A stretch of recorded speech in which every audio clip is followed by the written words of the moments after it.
Nesses últimos tempos, Deus tem me falado algumas coisas e eu quero passar para você. Sobre as 4 categorias de pessoas que nós temos no meio da igreja e fora dela. Mateus 7,21 diz: nem todo que diz Senhor, Senhor entrará no reino dos céus. Preste atenção isso até o final. A Bíblia nunca disse que todos que estão na igreja são salvos. E a Bíblia também nunca disse que todos os que estão fora da igreja estão perdidos.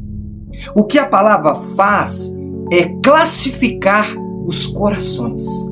Não é sobre cargo, não é sobre título, não é sobre placa de igreja. Hoje, espiritualmente, Deus tem falado no meu coração que existem 4 categorias claras de pessoas. E o maior perigo não é estar fora da igreja, é achar que está bem com Deus quando não está. E eu quero falar dessas 4 categorias. Segura, aperta o cinto, que Deus quer falar contigo. A primeira categoria, os cristãos verdadeiros, aí, entre aspas, os remanescentes. Romanos 11,5. Assim, pois, também agora neste tempo ficou em remanescente, segundo a eleição da graça. Os cristãos verdadeiros, a primeira categoria, os cristãos remanescentes. Quem são? Não são a maioria. Os cristãos remanescentes não são populares. Os cristãos remanescentes não vivem de aparência. Os cristãos remanescentes vivem de um relacionamento íntimo com Deus. Então, as características dessa primeira classe dos remanescentes, os cristãos verdadeiros, eles amam a palavra. Não só as promessas, mas amam a palavra de Deus. Os cristãos verdadeiros, remanescentes, eles permanecem mesmo quando tudo está ao contrário. Os cristãos verdadeiros não negociam seus princípios, não seguem os modismos espirituais que estão por aí espalhados nas igrejas, servem a Deus no secreto, não só no púlpito, não só no público, não só para as pessoas verem, mas eles têm uma vida no secreto. Os remanescentes não vivem de emoção, eles vivem de obediência a Deus. Eles entendem, os cristãos verdadeiros, que a cruz vem antes da glória, que a santidade vem antes do sucesso, que a fidelidade a Deus vem antes de qualquer reconhecimento.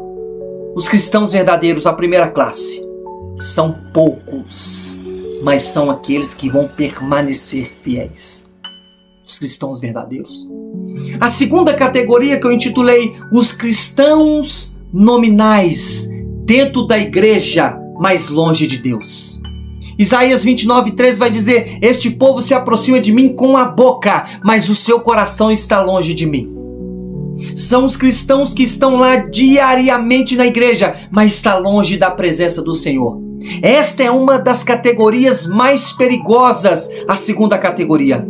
Os cristãos que estão vivendo de aparência, está dentro da igreja, mas está fora da vontade de Deus. Os cristãos que não são verdadeiros. As características: eles vão frequentar os cultos, mas eles não vão viver o evangelho. Eles conhecem os jargões, mas não conhecem a profundidade de Deus. Eles têm um cargo na igreja, mas eles não têm o caráter de Cristo dentro deles. Eles têm ministério, mas eles não têm intimidade. E tá cheio, e tá lotado de gente assim dentro das igrejas. Irmãos, não vamos nos iludir. Eles estão na casa do Pai, mas o coração já está fora há muito tempo. É como aquele filho mais velho, não é o filho que foi embora, mas é o filho mais velho da parábola do filho pródigo. O filho que ficou não é o filho que foi. O problema não é a igreja, o problema é o coração religioso e o coração que não é convertido. Esta categoria é a mais perigosa. Os cristãos que não são verdadeiros, que não estão de fato servindo a Deus de verdade. A terceira categoria: aqueles que se desviaram, aqueles que já serviram, mas agora se afastaram da presença. Jeremias 2,13, o meu povo cometeu os dois males, me deixou a mim o manancial de águas vivas. Os cristãos que ao longo do tempo serviram e hoje não servem mais. Esses são a categoria que já oraram. São uma categoria que também já jejuaram. É uma categoria de pessoas que se afastaram, que já subiram aos montes, que já choraram na presença de Deus, que já serviram no altar, que foram boca de Deus para muitas pessoas, mas em algum momento da vida, em algum momento, eles esfriaram.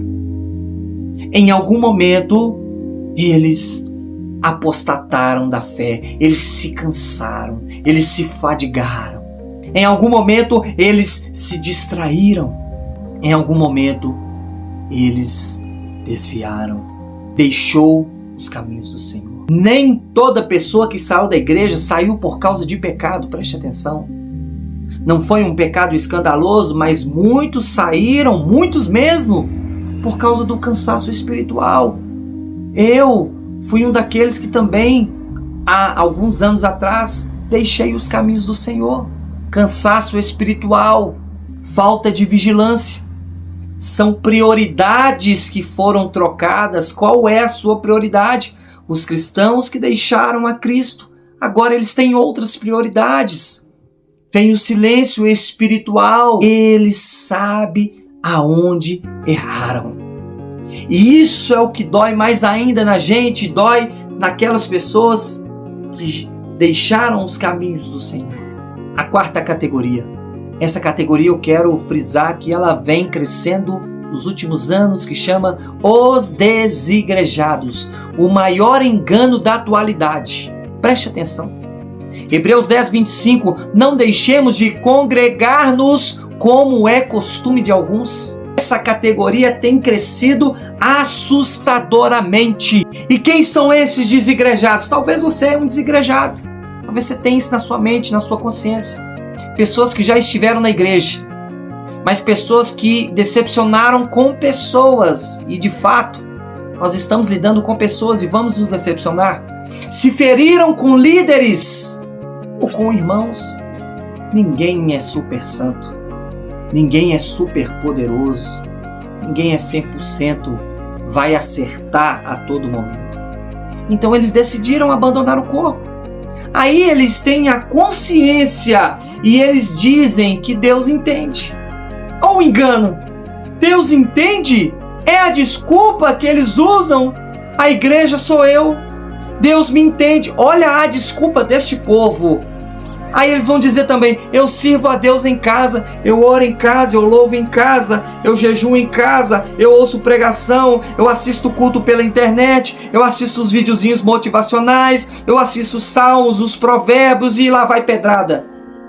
Mas a Bíblia não manda apenas crer, mas a Bíblia manda congregar, e se não congregar, irmãos, está errado. É a palavra dentro do seu pensamento, aquilo que você pensa, e a palavra do Senhor, eu fico com a palavra.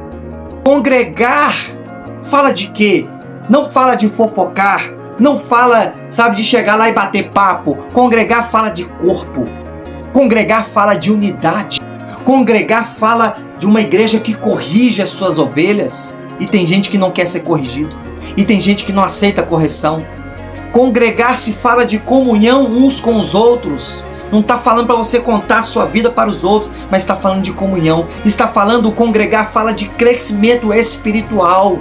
Crescimento espiritual. 1 Coríntios 12:27. Ora, vós sois o corpo de Cristo. E está tudo errado. E muitas pessoas, milhares e milhares de pessoas estão achando que estão andando certo.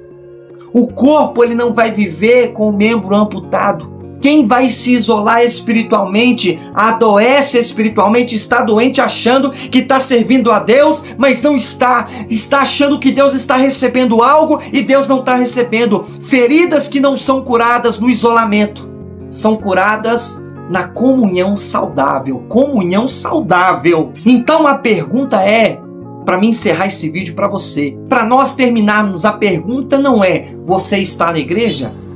A pergunta é, qual categoria você se encaixa? Você é o remanescente fiel? Você é o religioso sem conversão?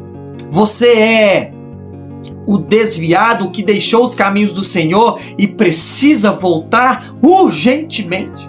Ou você é da categoria do desigrejado, vivendo o evangelho sem corpo, achando que Deus está recebendo algo?